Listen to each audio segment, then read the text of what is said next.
This teacher embarrassed me in school, but my Nigerian grandmother made her regret it. I am back with another spooky story. I'm gonna call the person who submitted this story Zanab. And she said her family is from Benin City, Edo State. I'm sorry if I butcher that. So Zanab grew up in Brooklyn, but her family is from Benin State. And she says that her grandmother still lives there, and people in her village absolutely fears her grandmother. And she is a pretty known priestess back home. So when Zanab was about 14 years old, she had this teacher. We're gonna call the teacher Miss Alvarez. She says Miss Alvarez was mean. She just loved humiliating her students. One day, Zanab got an answer wrong on the board, and she laughed at her and said to Zanab, "This is why your people never make it.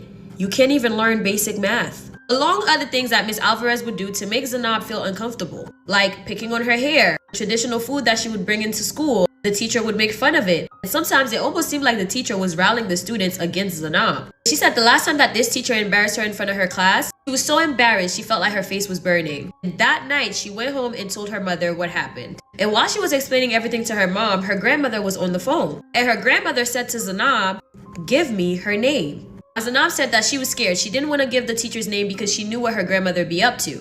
However, her grandmother felt very disrespected by the comment that the teacher made and basically asked Zainab for the teacher's name. Now, out of the pressure of the moment, Zainab gave the name to the grandmother. Now, Zainab kept going to school, and maybe a week later, said at school, things started happening. Miss Alvarez just started having these weird accidents. She just seems very clumsy. As she's writing on the board, chalk would just break in her hand. Papers would fly off her desk even if there's no wind in the classroom. And within a matter of days, Miss Alvarez just wasn't looking good. It looked like she lost weight. Her eyes looked like they were sinking into her skull. And she just looked sickly. Then came a smell. What Zainab described as burnt coffee and burning flowers. Every time she walked in the classroom, the entire classroom filled up with that stench. Then one afternoon, she screamed mid-lesson. She swore something bit her hand. But when she opened her palm, there were 3 long scratches, freshly bleeding. And it looked like claws had literally torn through her skin.